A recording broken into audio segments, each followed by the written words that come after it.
अपने YouTube channel global science IQ में आप सभी लोगों का मैं हार्दिक स्वागत करती हूँ।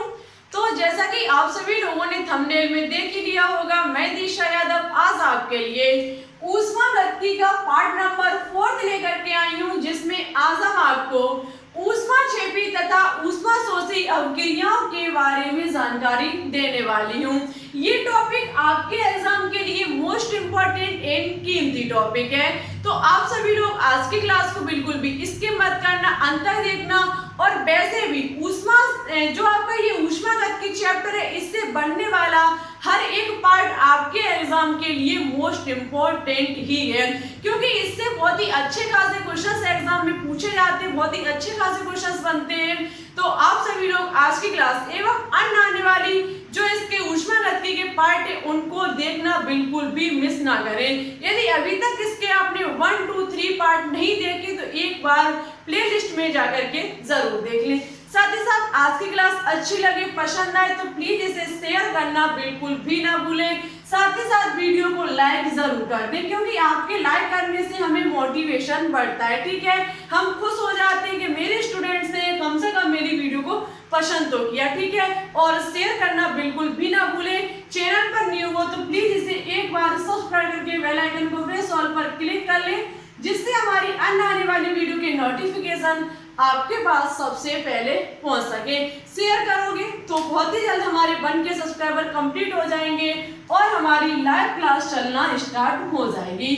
तो ज्यादा से ज्यादा वीडियो को शेयर करें, चैनल को सपोर्ट करें। तो फिर चलिए टाइम ना वेस्ट करते हुए बात करते हैं आज के टॉपिक पर। सबसे पहले चर्चा करेंगे ऊष्माक्षेपी एक्सोथर्मिक होता क्या है। बहुत ही डिटेल से बताएंगे किस प्रकार से इसकी ऊष्मा को दर्शाया जाता है और एंथैल्पी परिवर्तन में इसे कैसे दर्शाया जाता है। ठीक है, तो देखो ऊष्माक्षेपी वे रासायनिक अवक्रियाएं जिनमें ऊष्मा निर्मुक्त होती है ऊष्माक्षेपी अवक्रियाएं कहलाती हैं। वे रासायनिक अवक्रियाएं जिनमें से ऊष्मा बाहर निकलती है वो हमारी ऊष्माक्षेपी अवक्रियाएं कहलाती हैं। और ऊष्माक्षेपी अवक्रियाओं में विमुक्त ऊष्मा को चिन्ह जो धन चिन्ह है उसके द्वारा प्रदर्शित किया था। बिल्कुल वीडियो को स्किप मत करना स्टूडेंट्स, इतना मत समझना कि प्लस से बता दिया आप समझ गए, इसमें बहुत कुछ है। इस चीज को हमने छोड़ा, ये हम आपके लिए इतना डिटेल से बताएंगे कि आपने इतना विचार नहीं किया होगा। यदि इस चीज को आप समझ गए, गारंटी देती है इससे बनने वाले क्वेश्चंस को आप कभी भी छोड़कर नहीं आएंगे। और आपको बता देते वैसे ऊष्मागतिकी जो है वो बहुत की रसायन है, इसमें ये यदि आपका ज्यादा डिटेल ज्यादा ही गहराई में पढ़ना चाहते हो तो आपको भौतिक विज्ञान में ये चैप्टर डिटेल से पढ़ना पड़ेगा। केमिस्ट्री भौतिक रसायन जो है उसके अंदर जितना होगा हम आपको सब कुछ बताने की कोशिश करेंगे। ठीक है, ये फिजिक्स में भी चैप्टर आता है। तो देखो वे रासायनिक अवक्रियाएं जिनमें ऊष्मा बाहर निकलती है निर्मुक्त होती है, ऐसी अवक्रियाएं हमारी ऊष्माक्षेपी अवक्रियाएं एक्सोथर्मिक रिएक्शन कहलाती हैं। और याद रखना ऊष्माक्षेपी अवक्रियाओं में विमुक्त ऊष्मा को प्लस चिन्ह मीन्स धन्य चिन्ह के द्वारा प्रदर्शित किया जाता है। जैसे कोई हमारी रिएक्शन ए प्लस बी, ए अपकारक बी अपकारक क्रिया करते सी प्लस डी उत्पाद बनाते, यदि इनमें से ऊष्मा बाहर निकलेगी तो हम उसे प्लस के द्वारा दर्शाएंगे। मीन्स ये ऊष्मा हमारी निर्मुक्त हो रही है, बाहर निकल रही है। रिएक्शन के तौर पर देखा जाए तो हम कार्बन की क्रिया जब ऑक्सीजन के साथ कराते हैं तो स्टूडेंट्स यहाँ से बनता है कार्बन मोनोऑक्साइड। क्या बनता है? Carbon monoxide. और 393 इंटू 5 किलो जूल ऊष्मा जो होती है वो बाहर निकल जाती है। मीन्स हम इस प्रकार से अवक्रिया में मुझे यदि ऊष्मा को दर्शाना है तो स्टूडेंट्स प्लस के द्वारा दर्शाएंगे। लेकिन बात की जाए एंथैल्पी में, बात किसमें की जाए? एंथैल्पी में हम इसको कैसे दर्शाएंगे? एंथैल्पी परिवर्तन में स्टूडेंट्स इसकी बात कर ली जाए तो याद रखना कार्बन की क्रिया ऑक्सीजन के साथ कराएगी, कार्बन मोनोऑक्साइड बनेगी। याद रखना ये हमारा डेल्टा एच, आपको पता है एंथैल्पी होती है। यदि हमें एंथैल्पी में दर्शाना है तो हम स्टूडेंट्स माइनस चिन्ह के द्वारा इसको दर्शाएंगे। वेरी वेरी इंपॉर्टेंट है ये चीज। माइनस की 393 into 5 kilo joule kilo joule, ठीक है, 5 किलो जूल। इस प्रकार से हमारी ऊष्मा निर्मुक्त होगी कब? जब एंथैल्पी परिवर्तन होगा। जब स्टूडेंट्स किसी रिएक्शन हो रही है, वहां ऊर्जा विमुक्त हो रही है, बाहर निकल रही है, तो हम उसे दर्शाएंगे प्लस आइकन के द्वारा, प्लस चिन्ह के द्वारा हम इसे दर्शाएंगे। लेकिन एंथैल्पी परिवर्तन में ऐसा हो रहा है तो हमारी ऊष्मा किसके द्वारा दर्शाई जाएगी? माइनस के द्वारा दर्शाई जाएगी। एग्जाम में ऐसे क्वेश्चंस पूछे जाते हैं, कोमा करके डेल्टा एच लिखा हुआ है, तो वहां पर हमें माइनस का उपयोग करना पड़ेगा और मुझे रिएक्शन में दर्शाना है तो प्लस के द्वारा दर्शाएंगे, ठीक है। याद रखना, उत्पादों की पूर्ण ऊष्मा अपकारों की पूर्ण ऊष्मा से कम हो जाती है।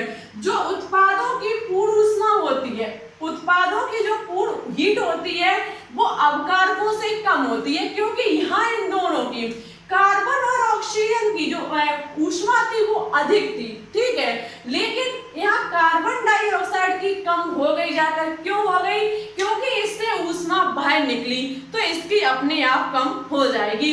अपकारक की अपेक्षा उत्पादों की जो ऊष्मा होती है वो कम होती है, किसमें? ऊष्मा क्षेपी प्रक्रम में, क्योंकि इससे ऊष्मा बाहर निकल जाती है।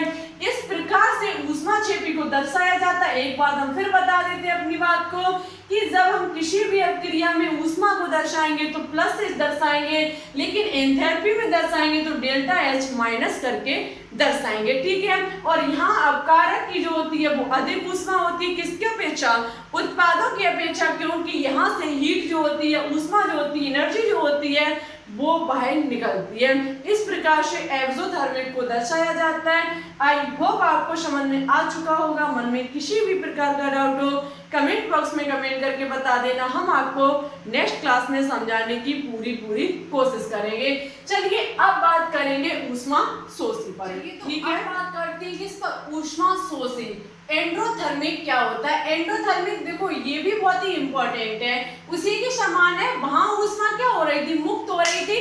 तो यहाँ पर क्या होगा कि वे रासायनिक अभिक्रियाएं जिनमें ऊष्मा अवशोषित होती है, वहां पर ऊष्मा निर्मुक्त हो रही थी, मुक्त हो रही थी, लेकिन यहाँ पर ऊष्मा जो होगी वो कैसी होगी? अवशोषित होगी। अवशोषित अभिक्रियाएं कहलाते हैं। और अभिक्रिया में अवशोषित ऊष्मा को उत्पादों के साथ -Q लिख करके प्रदर्शित किया जाता है, ऋण चिन्ह के द्वारा प्रदर्शित किया जाता है। वे रासायनिक अभिक्रियाएं जिनमें ऊष्मा अवशोषित होती है, ऊष्मा शोषी शब्द से समझ में आ रही है। शोषण मीन्स सोखेगा अपने में, और क्षेपी मतलब बाहर निकलना, बाहर निकलेगी, ठीक है।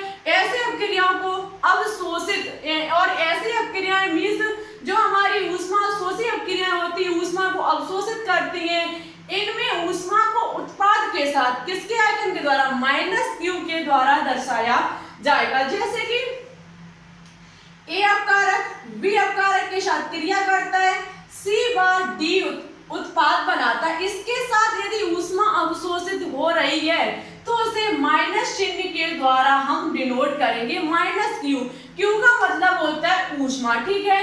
यहाँ -Q ऊष्मा अवशोषित करता है। यदि किसी रिएक्शन में दर्शाना चाहे तो हम N2 + O2, N2 + O2 की क्रिया करती है तो NO बनता है, का नाइट्रोजन मोनोऑक्साइड बनती है। और क्या होता है?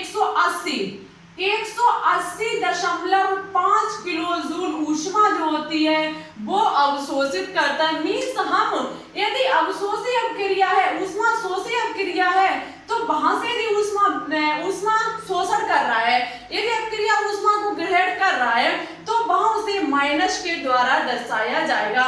लेकिन इसी चीज की बात एंथैल्पी में की जाए, इसी चीज की बात एंथैल्पी में की जाए तो ये ऊष्मा क्षेपी का ठीक विपरीत हो जाएगा। N2 की क्रिया जब ऑक्सीजन के साथ कराई जाती है 2NO बनता है। एंथैल्पी डेल्टा H में से प्लस के द्वारा दर्शाया जाएगा।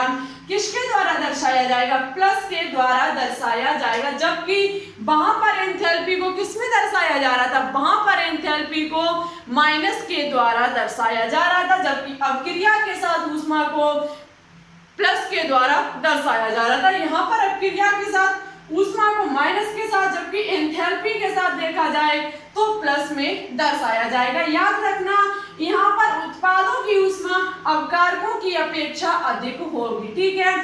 जहां पर डेल्टा एच एंथैल्पी को ऋण चिन्ह के द्वारा दर्शाया जाएगा। इस प्रकार से ऊष्माक्षेपी और ऊष्मा शोषी प्रक्रम को समझा जाता है, क्रिया को समझा जाता है।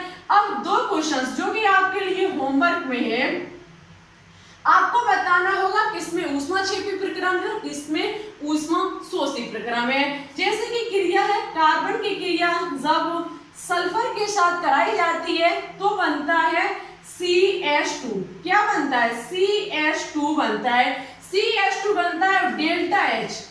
डेल्टा H बराबर प्लस जो होता है वो निकलता है 92 किलो जूल। कितना निकलता है? 92 किलो जूल। कौन सी अब क्रिया होगी? ऊष्माक्षेपी होगी या ऊष्मा शोषी होगी? सेकंड है जब हाइड्रोजन की क्रिया हाफ ऑक्सीजन के साथ कराई जाती है तो बनके तैयार होता है H2O। क्या बनके तैयार होता है? H2O। ये बनके तैयार होता है और डेल्टा H एंथैल्पी के रूप में हम आपको बता देते हैं माइनस के रूप में निकलता है क्या? 285.5 किलो जूल ऊष्मा। अब आपको बताना होगा कौन सी फर्स्ट है, ये सेकंड है। आपको बताना होगी फर्स्ट ऊष्माक्षेपी है, ऊष्मा शोषी है, सेकंड ऊष्माक्षेपी है या फिर ऊष्मा शोषी है। कौन सी क्रियाएं होंगी आपको हमारे कमेंट बॉक्स में कमेंट करके बताना होगा। जो स्टूडेंट इसका सही और अच्छे से आंसर देंगे नेक्स्ट क्लास में नाम उनका अवश्य ही लेकर के आएंगे, ठीक है। आई होप आपको आज की क्लास अच्छी लगी होगी, पसंद भी आई होगी। अच्छी लगे पसंद आए तो लाइक एंड दोस्तों के साथ शेयर करना बिल्कुल भी ना भूलें। चैनल पर न्यू हो तो प्लीज इसे एक बार सब्सक्राइब करके बेल आइकन को प्रेस ऑल पर क्लिक कर लें, जिससे हमारी अन्य आने वाली वीडियो के नोटिफिकेशन आपके पास सबसे पहले पहुंच सके। बहुत ही इंपॉर्टेंट है क्लास। अब हम आपको नेक्स्ट क्लास में एंथैल्पी के टाइप्स पढ़ाएंगे, प्रकार पढ़ाएंगे, तो उनके लिए भी तैयार रहें। आज के लिए बस इतना ही, फिर ठीक है चलते हैं। Thanks for watching this video. जय हिंद, जय भारत।